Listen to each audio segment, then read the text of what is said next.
Avowed was one of those games that really caught my attention after seeing its teaser trailer way back in 2020. The final product, however, differs quite a bit from the trailer. Did these changes help or hinder the game? Let's dive in. The character creator has plenty of options. I spent way too long in it myself. Some of the faces feel a little stylized, I guess you could say. But overall, they're not too bad. Your character is a godlike, which means a god has essentially part of its essence in you. So any godlike has features like the god that they come from. So yours is like a druid kind of looking thing. So you have tree branches or fungus or something growing on your face. These features can be turned off, but it's just the visual aspect. People in the game will still treat you as if you have these features. Because of this, you can't wear any kind of headgear, so no helmets or hoods or anything. I really would have liked to have been able to wear hoods, though. You can be a human or an elf if that's your thing. You pick a face to start as a base, and then there's plenty of options for you to tinker with. And then there is your backgrounds, which are pretty cool. There's no real mechanical advantage to any of them. They're more for role-playing purposes, but I like the inclusion. They do, however, add some different dialogue choices throughout the game. Lastly, there's the attributes. You get a set amount of points that you can allocate as you would like. You can even remove points to place them somewhere else, like in Baldur's Gate 3. Combat is easily the best part of the game. You can do melee, one-handed, two-handed, ranged attacks with bows and guns, or you can do magic, of course. You're encouraged to mix it up and try different things, and you get 2 loadouts you can do. So, for instance, my 2 were I had a bow in the one, and in the other I had a sword in one hand and a spellbook in the other. You can easily swap the loadouts anytime by just pressing the Y button. So, magic in this game kind of works like in Skyrim, where you just hold the trigger and you'll do your magic spell. But there's also spell books, which work a little bit more like you would in Fable 1. So you would hold the trigger, and then that would change what all the face buttons do. So you can switch between, say, like a fire spell or an ice spell or whatever. I really like that. It really adds a lot of versatility to combat. The spells also have an elemental attribute to them. So, for instance, when you hit someone with an ice spell, a little bar will start to fill. The same thing goes for if you have, say, a sword that has ice attribute to it. As you keep hitting them, the bar will begin to fill. When the bar reaches its maximum, an effect will happen. In this case, with ice, it will be the target will freeze. With fire, it's kind of the opposite. You hit them with the fire, and then they burn for a little while, and the bar will deplete as they burn. There are also grenade-type things you can throw that have these attributes to them as well. And the attributes actually play a role outside of combat, too. For instance, if there's a big bush in the way, you can burn it. The one that I thought was really cool, though, was if there's a grate and it's like pretty well rusted, you can use ice to deep freeze it and then smash it open, creating like a little way through. The world Avowed takes place in is fairly big. Unlike, say, Skyrim, where it's one giant map, Avowed is broken into segments, 4 of them. They're fairly diverse as well.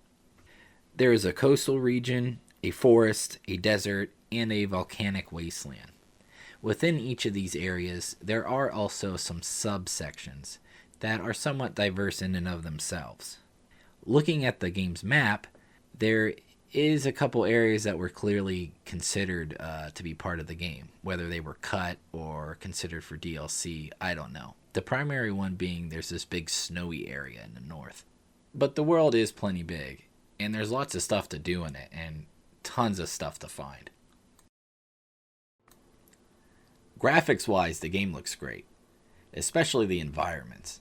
I kept finding myself stopping and slowly panning the camera around, taking it all in. And that changes at night too. The one city in particular looks real cool at night. Characters and outfits also look pretty good from a graphics standpoint. Things like scales on skin or fur, they look real good. There was an issue I had where shadows on fur were coming across weird. Eventually I figured it out. It had something to do with the upscaling, but I thought I'd mention it. There was something about the ambassador too. I don't know what it was, but every time I seen him, I kept thinking he looked like Chris Pine. On the flip side, the art style for things like clothing, it was kind of bland. I didn't really much care for it. Some of the later game gear mostly looks better, but there was a few cases where it looked worse still. But again, that's more of an art style thing and not a graphics thing.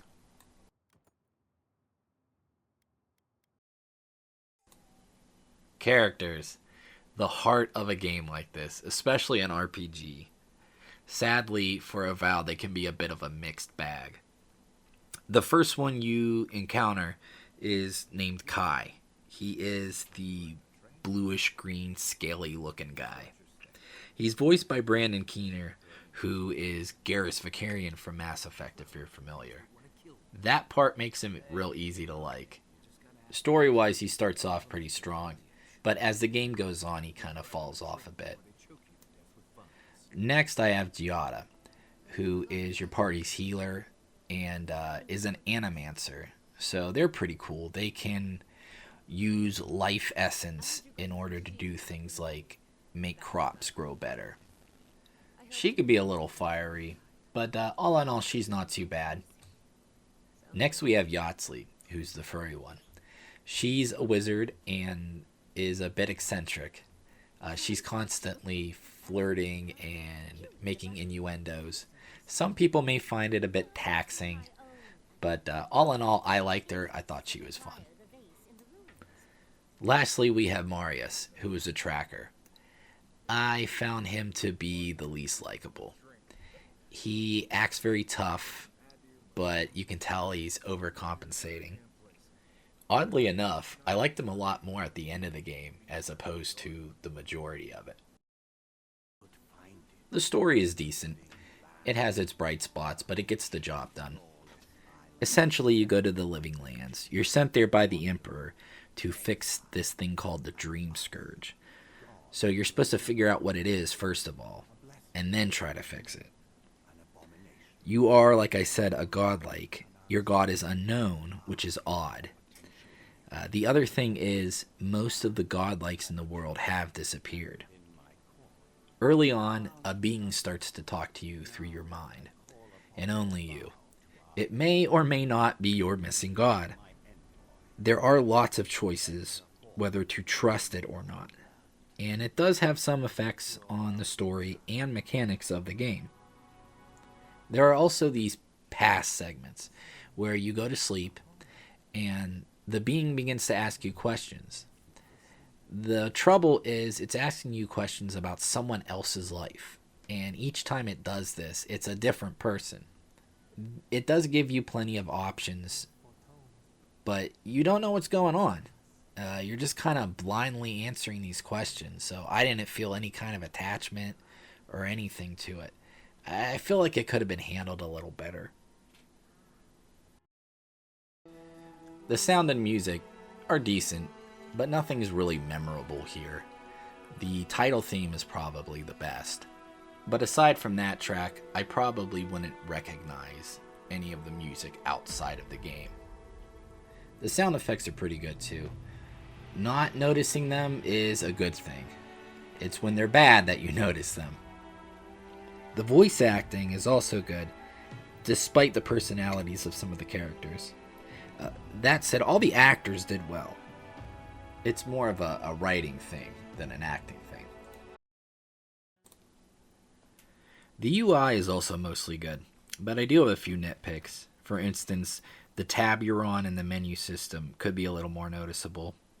And on the mini map, the north marker gets lost easy, as well as your current quest marker. I feel like both of these should be a different color or something. At launch, there was no static map option, but since then they have updated it. Doing that also kind of fixes the north icon issue I had. There are no custom map markers, which is a bit of an issue.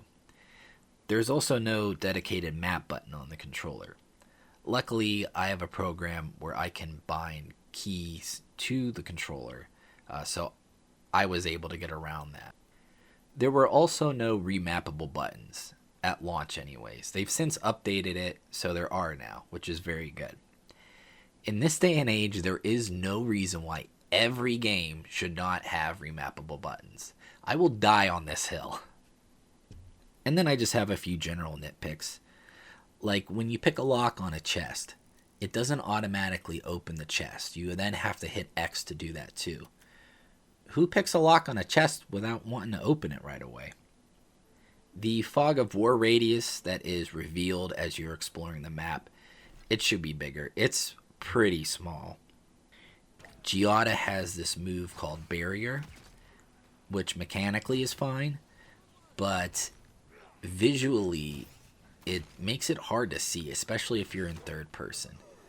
It puts these bubbles around all the characters, and they're real hard to see through. I don't know why they didn't make them more transparent, which would completely fix this issue.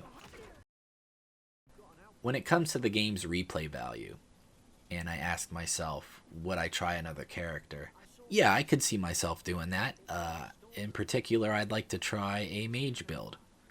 There's so many different choices in the game, whether it's building your character or just choices you make in dialogue trees. There's so much stuff to find and do and explore and quests. I really took my time with the game and spent a lot of time in it. And there's definitely stuff that I missed. So, yeah, the game has some pretty good replay. It may not be as much as, say, Skyrim does, but there's definitely replay value here. When it comes to the game's difficulty and challenge, there's different settings. You can set it as you like. I just left it on normal. It's decent enough while not making you feel out-challenged. You may die here or there. There were a couple spots where I did die a couple times in a row, but the game's no Souls-like game.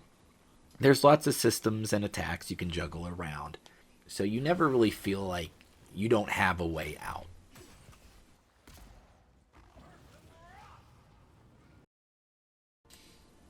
And finally, overall, I really enjoyed Avowed. Early on, I read all the books, and I found myself hungry for more lore.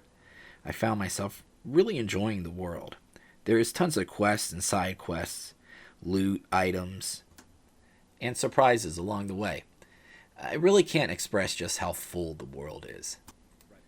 Combat is fun, engaging, and flexible, and the characters are a little bland, but aren't exactly bad. All in all, I give Avowed a 7 out of 10. Now, I just want to point out that 5 is average, not 7. So Avowed is a slightly above average game. It's not exactly Skyrim, but it's decent in its own right, and if you're looking for something to tide you over until Elder Scrolls 6, then this is a pretty good option. Well, thanks for listening, and of course, like and subscribe.